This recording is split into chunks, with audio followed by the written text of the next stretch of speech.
এটা তোর বউ? হ্যাঁ। বউ কোথায়? জানি না। জানি না? পাখি, অনেকদিন ধরেই তো বাপের বাড়িতে পড়ে আছো, এবার বাড়িতে চলো। আমার কাজ, সুখ, শান্তি সব শেষ হতে চলেছে। দেখো পাখি, আমাকে একটু বোঝার চেষ্টা করো। যেই ছেলে নিজের বউয়ের ভরণ পোষণ চালানোর জন্য সমিতি থেকে কিস্তিতে টাকা তোলে, এই সংসারে সন্তান এলে তাকে কি করে মানুষ করবে? ও মা, তোমার মেয়েকে একটু বোঝাও না।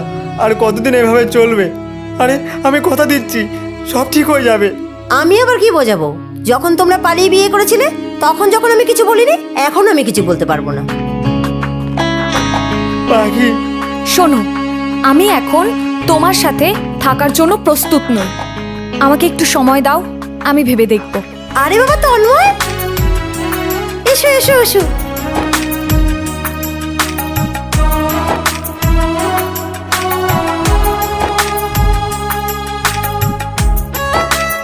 আরে এটার কি দরকার ছিল বলো তো? আরে আপনার জন্য তো এগুলো কিছুই না। আর শোনো, তুমি একটু রেডি হয়ে নাও। হ্যাঁ, এক্ষুনি। আরে আরে এসব কি? দেখ পাখি, আমার বাড়িতে এত অশান্তি পছন্দ হচ্ছে না। ওকে বল এক্ষুনি বাড়ি থেকে বেরিয়ে যেতে। শুনলে তো, যাও। পাখি রে ছিলা কত আদরে, পাখি রে ছিলা কত আদরে, তুমি বন্ধু মানুষ চিনলা না। এই পাগলের ভালোবাসার স্বভাব একদিন পড়াবে আমার ভাব। এই পাগলের ভালোবাসার স্বভাব একদিন পড়াবে আমার ভাব। পাখি রে ছিলা কত আদরে, পাখি রে ছিলা কত আদরে, তুমি বন্ধু মানুষ চিনলা না। এই পাগলের ভালোবাসার স্বভাব একদিন পড়াবে আমার ভাব। এই পাগলের ভালোবাসার স্বভাব একদিন পড়াবে আমার ভাব।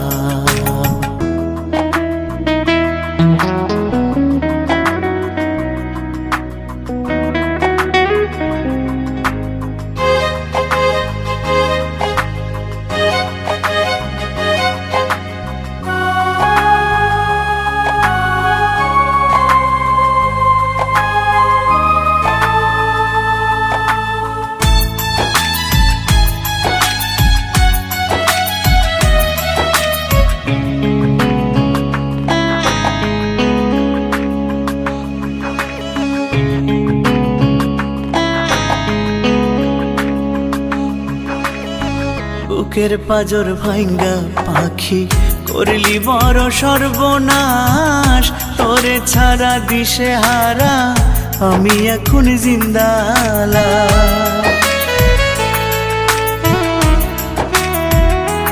ও বুকের পাজর ভাঙ্গা পাখি করলি বড় সর্বনাশ, তোরে ছাড়া দিশে হারা আমি এখন জিন্দালাশ।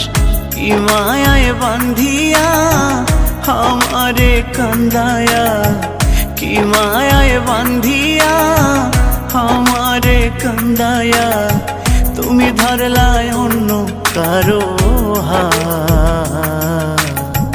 এই পাগলের ভালোবাসার স্বভাব একদিন পড়াবে আমার ভাব। এই পাগলের ভালোবাসা স্বভাব একদিন পড়াবে আমার ভাব।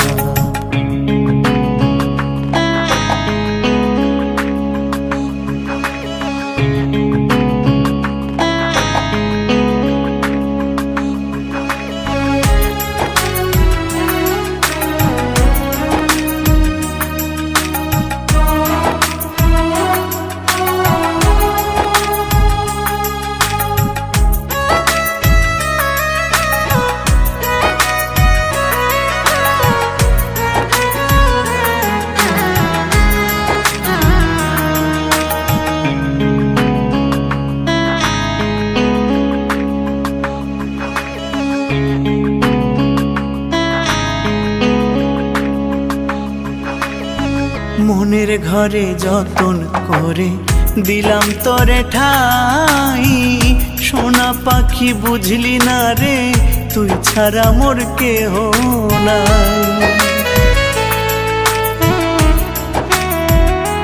ও মনের ঘরে যতন করে দিলাম তোরে ঠাই, সোনা পাখি বুঝলি না রে তুই ছাড়া মোর কেহ নাই।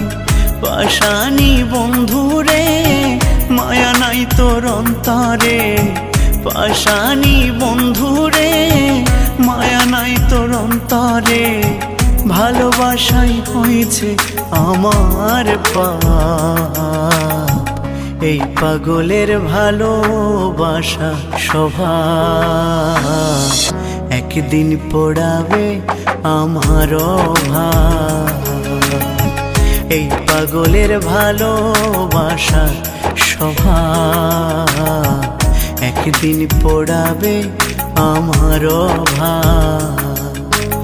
পাখিরে পাখিরে ছিলা কত আদরে, পাখিরে পাখিরে ছিলা কত আদরে, তুমি বন্ধু মানুষ চিনলা না, এই পাগলের ভালোবাসার স্বভাব, একদিন পড়াবে আমার ভাব, এই পাগলের ভালোবাসার স্বভাব, একদিন পড়াবে আমার ভাব, এই পাগলের ভালোবাসার স্বভাব, একদিন পড়াবে আমার ভাব।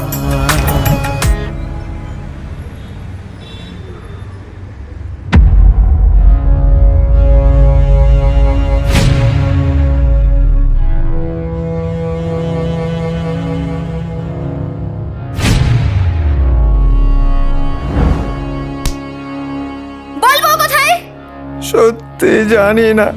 বউ কোথায় জানিস না তো বিয়ে করেছিলি কেন? তোর বউয়ের জন্য আমার সংসার ভাঙতে চলেছে, বুঝেছিস?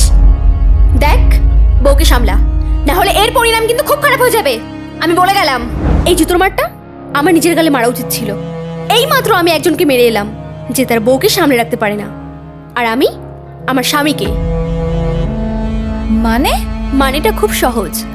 তুমি এতক্ষণ যার সঙ্গে এই চার দেওয়ালের বদ্ধ ঘরে ছিলে, সে আর কেউ না, সে আমার স্বামী।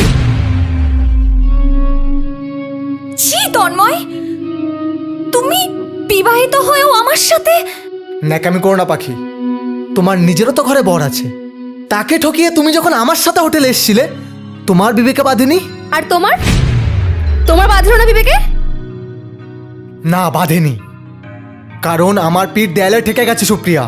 সারাদিন বাইরে বিজনেস সামলে যখন বাড়িতে আসি, তোমার এই সন্দেহ, খিটখিটে অশান্তি, দম বন্ধ হয়ে আসে আমার। আরে আরে মানুষ তো বাইরে যায় একটু শান্তির খোঁজে, তাই আমিও গেছিলাম ওর কাছে নিজের একটু শান্তি খুঁজতে। বাহ তন্ময়, বাহ। নিজের সাময়িক শান্তির জন্য আজ তোমরা দুটো জীবন নষ্ট করে দিলে। কি অদ্ভুত বিচার সৃষ্টিকর্তার। আজ হয়তো মেয়েদের কপালে সিঁদুর আছে বলে মানুষ চিনতে পারে যে সে কারো স্ত্রী, কিন্তু ছেলেদের তো কোনো চিহ্নই থাকে না। হয়তো সেই সুযোগেই এতগুলো বিশ্বাস সাজানো সংসার তাছাড় ঘরের মতো ভেঙে যায়।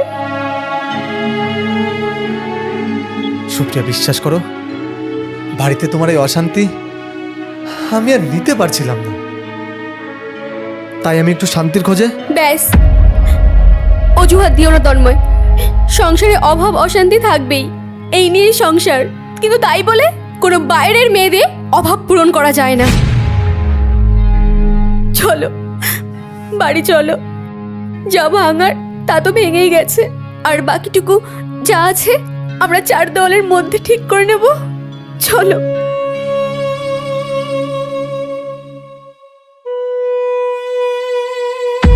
এই নাও কিছু টাকা।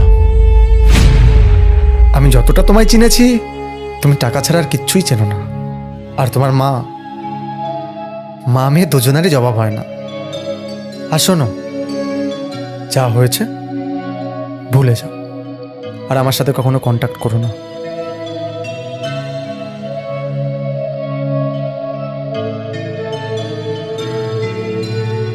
আমার ভুল বুঝতে পেরেছি, আমার ভুল হয়ে গেছে সুপ্রিয়া, প্লিজ আমাকে ক্ষমা করে দাও, আর কখনো এমন হবে না।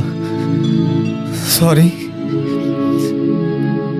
চলো বাড়ি চলো।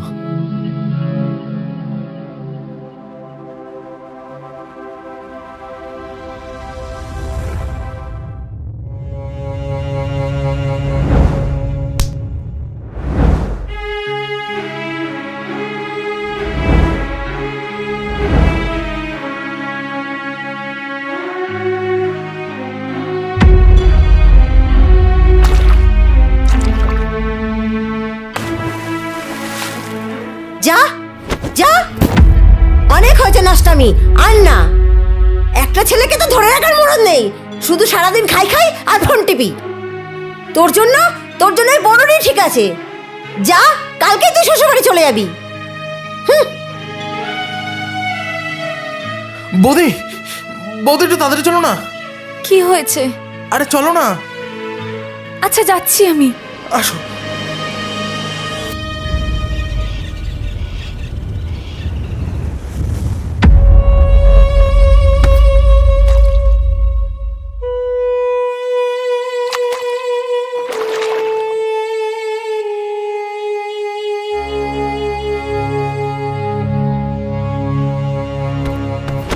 পরকীয়া সাময়িক সুখ দিলেও তা হতে পারে আপনজনের মৃত্যুর কারণ, যেটা বুঝতে আমার বড্ড দেরি হয়ে গেল। কেউ সম্পর্ক শুধরে নেওয়ার সুযোগ পায়, আর আমার সবটা ঠিক করার আগেই সব কিছু চিরতরে শেষ হয়ে গেল। বরুণ,